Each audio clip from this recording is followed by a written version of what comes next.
running for Comptroller General is certainly not a job you choose because you're looking to be famous.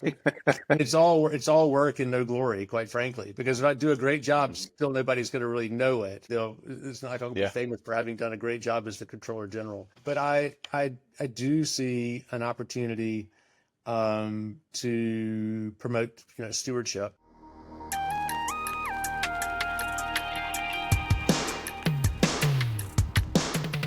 Welcome to The Current Situation, South Carolina's political pulse. I'm Representative Jordan Pace. Josh Gale is not with us this week. He is enjoying some family time on vacation. But today we have a wonderful guest, Mike Burkhold. He is running for Comptroller General of South Carolina, a position that, well, sadly, most people had never heard of, especially before a couple years ago. But we're going to hear from Mike in just a minute after we hear from our sponsor. Hi, I'm Joshua Gale, founder and designer at Val & Vine Jewelry. Here at Val & Vine, we understand marriage the way God designed it, a covenant rooted in unity and purpose. We also believe that jewelry is part of His design. We see it throughout creation, and we see it mentioned in the beginning of the Bible, beginning in Genesis. Gold is representing purity, diamonds representing radiance, and rings signifying commitment and covenant. At Val & Vine, our work blends this reverence with modern fashion and refined design. Every piece of jewelry is crafted with intention, guided by education, and delivered with confidence and kindness. At Val & Vine, every experience begins with a simple phone call. Whether you're just needing fashion and style guidance, or you're wanting to create something custom and uniquely yours. Whether you're envisioning a custom engagement ring, style guidance, or a meaningful gift, our goal at Val & Vine is to make your journey personal, clear, and enjoyable. So take your time, explore our collection, and when you're ready, schedule a commitment-free call with one of our team members. There's nothing we can't design together. So, Mike, thanks for joining The Current Situation. Can you tell us, first of all, just a little bit about you and your background, and then we'll hear about what the comptroller actually is and does. Sure. I'm a native South Carolinian, grew up in Chapin, up above Columbia. Went to the College of Charleston down here in Charleston, and my wife and I live on Sullivan's Island now. Relevant for this role, I built a healthcare tech company that processes millions of claims every week, pharmacy claims and medical claims. And am now in a position, I was actually reading the news, as you kind of alluded to earlier, and saw that the state had lost $3.5 billion, and it kind of sent me down a wormhole. The long story short is I decided, you know what, I'm gonna go take the bull by the horns and fix this thing. This feels like something that can be fixed. So many things in government feel like, it's hard to actually have a deliverable. You can walk in, say you're going to fix something, and then maybe 4 years later it's done. Mm-hmm. This feels like that to me. And so I decided to throw my hat in the ring and try to go fix this accounting system. Yeah, I can tell you firsthand, a lot of us were stunned when we heard that those figures come out about the previous comptroller losing count of somewhere between 3.8 and 5.3 billion dollars, depends who you ask and whose version of it you hear from, which in and of itself is a huge problem. We don't even know how much he miscounted. At the end of the day, I think we spent somewhere around $7 million in the last 2 years in the general fund, just trying to figure that out with outside accountants and consulting firms, trying to sort this mess out. Can you give a short rundown of, like, from your perspective on the understanding of it, like what happened? Sure. To a layman. So yeah, there was an initial booking error. We moved to a new IT system. There were some funds that were essentially booked twice. They were double counting money.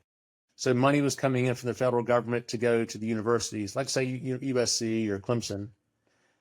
And they were counting it as their money, and the state was counting it as the state's money.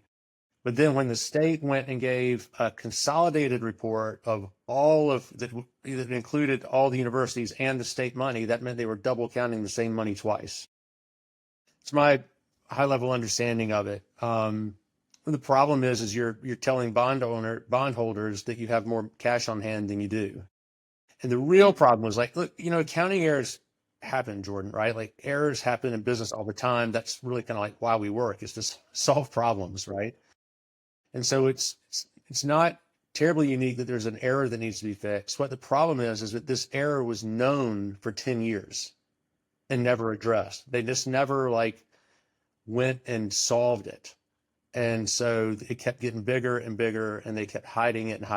And that just totally erodes trust, because you wonder, like, well, what else are they hiding? And what else didn't they do? Right. We're like, where else are things squirrely? You can't think that things were just kind of squirrely in this one really big grand place, but everything else is well run. It just doesn't make any sense. That doesn't track. Yeah. Right. And so I've read Senate reports on what happened and everything. There's a lot of problems in the office, but it can be sorted out. It's all fixable with the right people and the right technology and the right processes. What really my path went so straight to fixing, and I didn't know the systems were broken so bad initially, but where I really wanted to go was like, I went down this path of like, okay, if $3.5 billion seems like a lot of money to me, how big is our state budget? I mean, and I struggled to find the state budget. So anyway, what I want to do is I finally worked all that out. What I want to do is put everything online, all of our expenses online, so we have 100% transparency. Starts out with raw data, then I can start rendering data to people so they can see it in charts. But I think that sunlight's the best disinfectant. As soon as we can get all state transactions online, you can watch the bureaucratic spend start to kind of slowly make a descent. I mean, obviously not to zero, but if nothing else, the velocity should change. Yeah. Well, I think most people around the United States or the world, whoever's listening to this, maybe don't realize, and maybe even I'd argue most people in South Carolina don't realize, that the executive branch of our government on the state level is not practically, it's not vested in one individual. Like in most states, Florida, for instance, the governor is very powerful. The governor like appoints other cabinet level positions, things like the treasurer and, comptroller, things like that. South Carolina, we have the kind of within the executive branch, the governor's the titular head of it, but we also have the treasurer, the comptroller, the attorney general, and then in a lot of these decisions, the Speaker of the House and the President of the Senate are actually involved in those conversations too. So the legislature even creeps into the executive branch. That's base level constitutionally, what is the job of the Comptroller General? The Comptroller General is responsible for maintaining the book. So you could say the accountant, the state's bookkeeper, accountant. I would say it should be by these days more of a CFO, but then also the controller, because it's an 1895 Constitution, is responsible for some basic things like approving every invoice. Okay. Once you guys in the legislature apportion money, invoices are submitted to the controller's office. The controller is supposed to inspect that payable for certain things and then passes it to the treasurer for payment.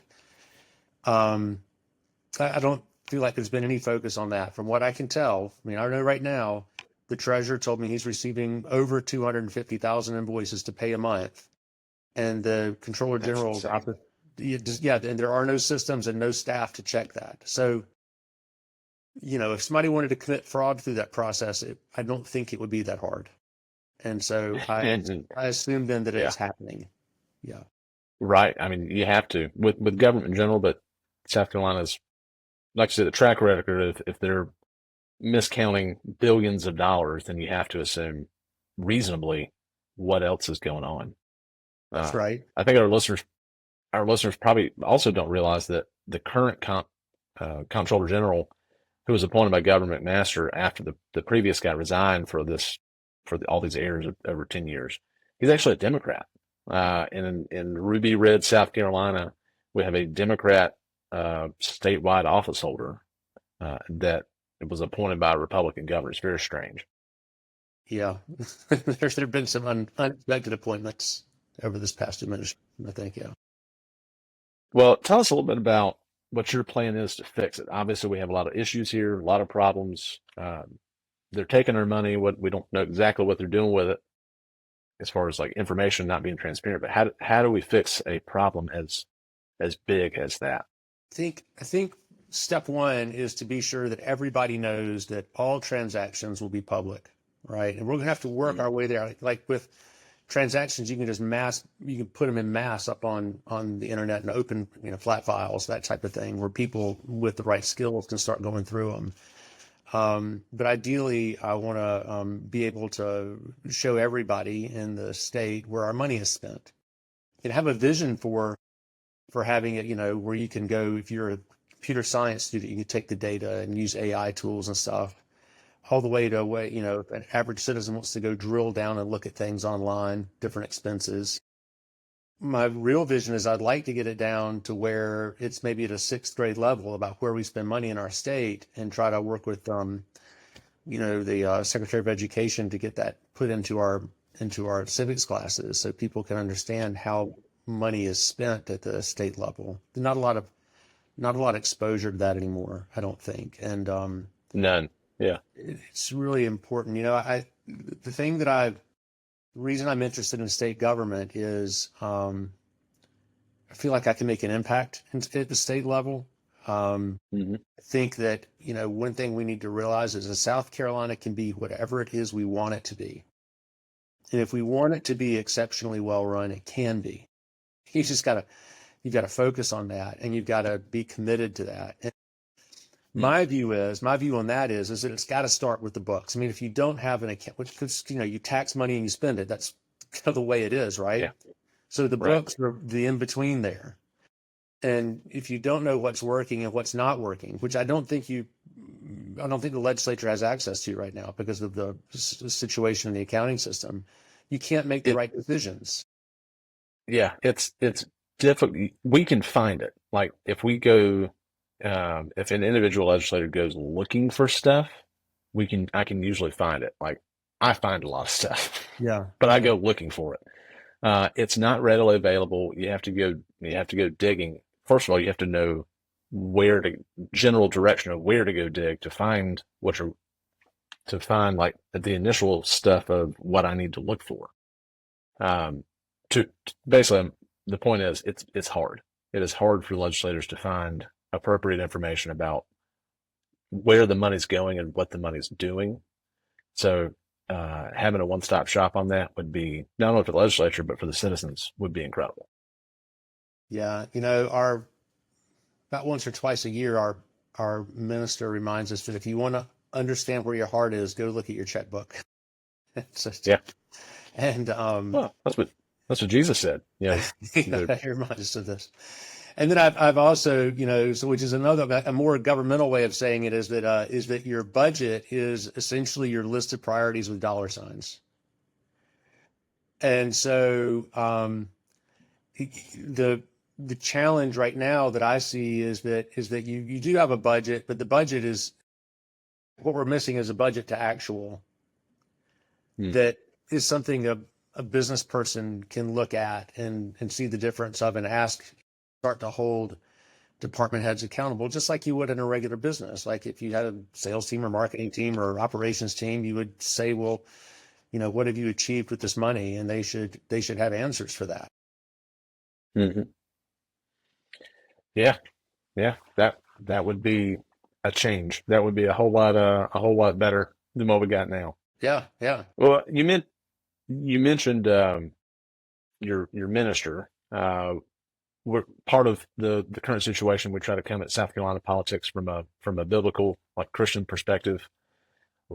Is there something like in your faith background that has drawn you toward running for this position that makes you connected with it? Yeah. I enjoy, while this is an accounting job, right? I mean, I'm more of I'm not an accountant. I'm an executive. I've built a business and I've hired accountants. I know how to staff accountants and the types of people that process claims and payments and stuff.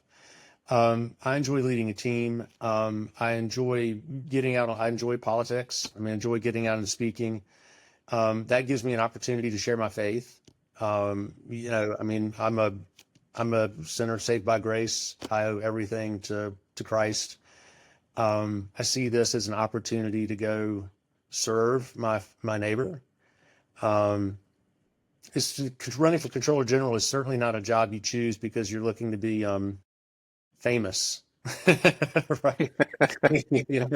There's no, it's all work and no glory, quite frankly, because if I do a great job, still nobody's going to really know it. Right. It's not like I'll be famous for having done a great job as the Comptroller General.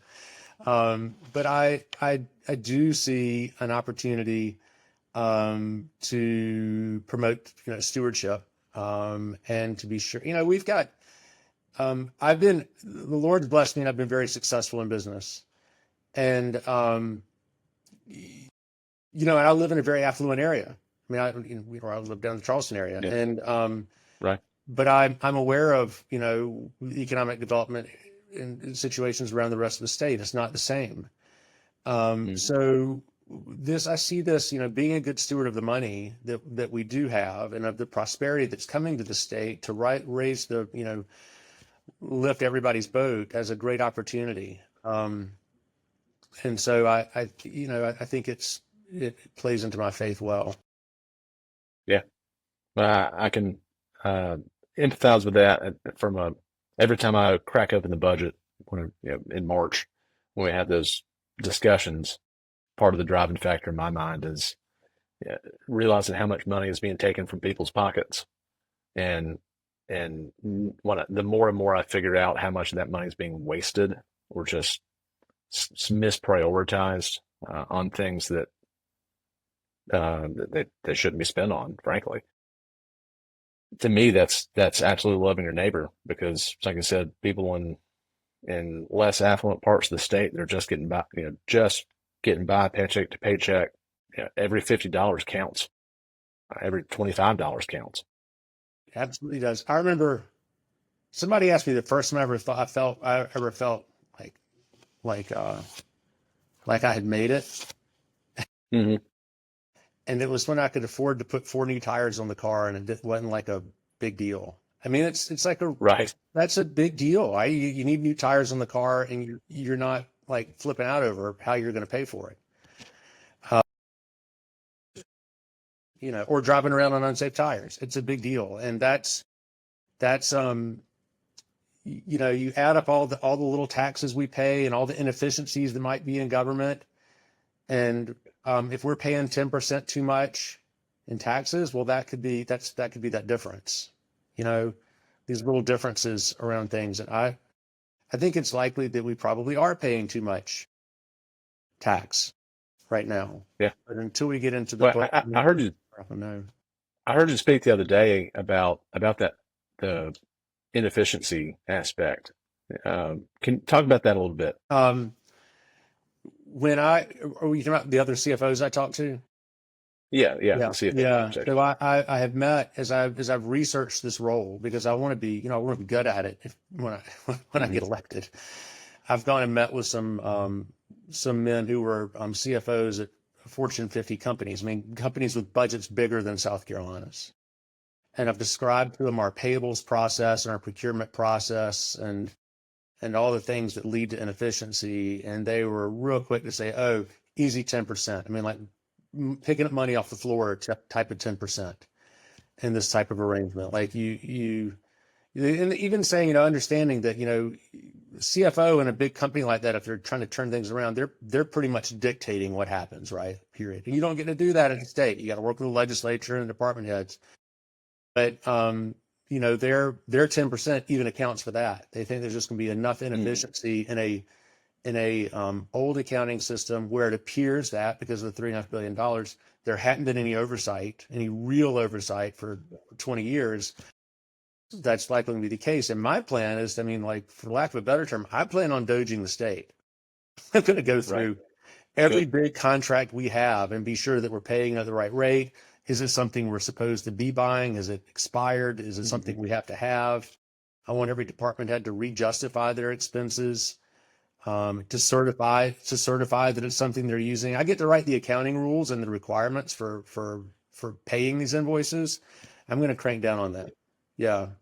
That's awesome. Yeah. But and to translate to listeners, what does 10% mean? Our budget this past year is about $14.5 billion of state dollars, not counting federal money and everything else.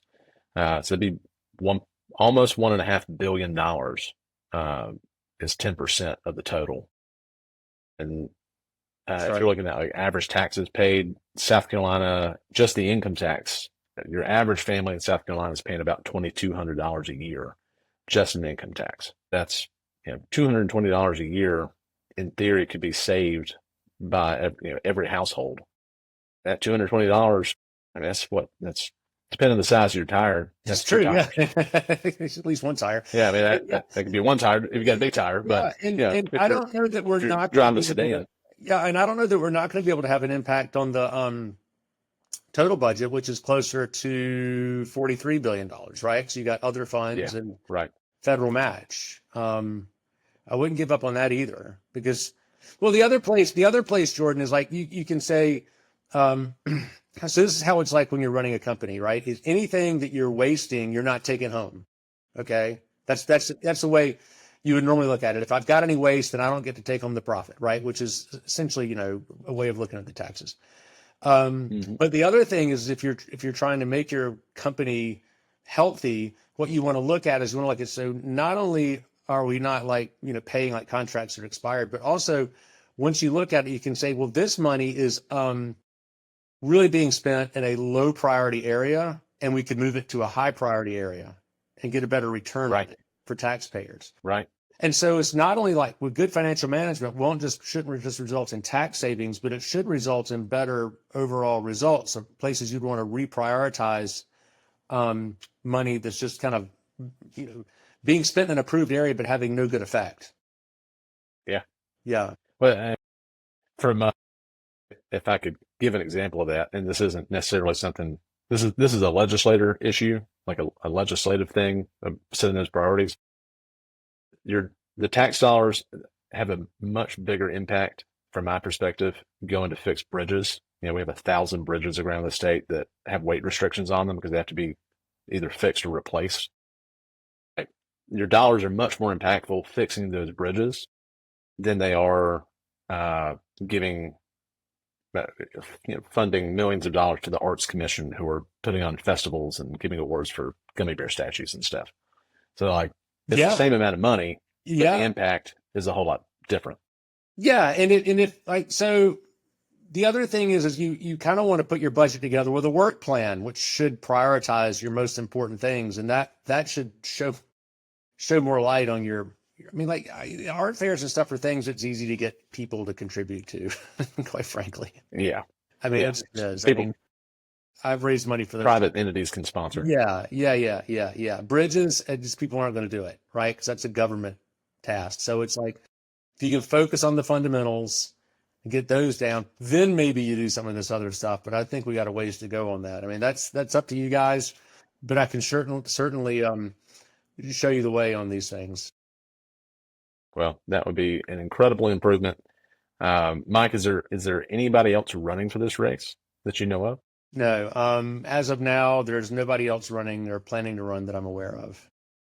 Yeah. That's even better news. But you're still going to win the race. That's right. Hopefully nobody else jumps in. But where can people find information about you and what you're doing? Yeah, so I'm on Facebook and Twitter. Last name is Burkhold, Burkhold, and then my website is burkhold.net. So burkhold.net. And then if people want to email me, it's mike@burkhold.net. So that's where they can find me. That's pretty easy. Yeah. We'll put all that in the show notes. Okay. So people can find it. But any last words before sign off? Yeah. I'm excited about this place where we are in the state right now. I mean, we got something to be fixed in this office. I mean, that's, like I said, that's what work is, right? You got a problem, you go fix it. This is fixable. Somebody does have to jump in and do it who's competent doing it. And I think I'm the person to do that. But what I want to emphasize is I'm an optimist. I think South Carolina is at this amazing inflection point right now where if we make the right financial choices and we've got a lot of choices that you guys have to make, like education and some other things. But if we make the right choices on that, I think we can be the freest, most prosperous, most financially well-run state in the union. We've got that opportunity, man. We really do. And it's just going to take a little vision to get us there. Hopefully what I'm doing can be the foundation for that, and my enthusiasm can affect everybody else. That's right. That vision, yeah. So. That's awesome. Well, I amen to that. Let's get it done. Let's make it happen. Mike, thanks for joining us on the current situation. We look forward to keeping up with your race, and hopefully very much not a race. You can just sail on through and get to fix our messed up system. Thanks so much, Jordan. I appreciate the time. Yep, absolutely. And thank you all for listening. See you next time.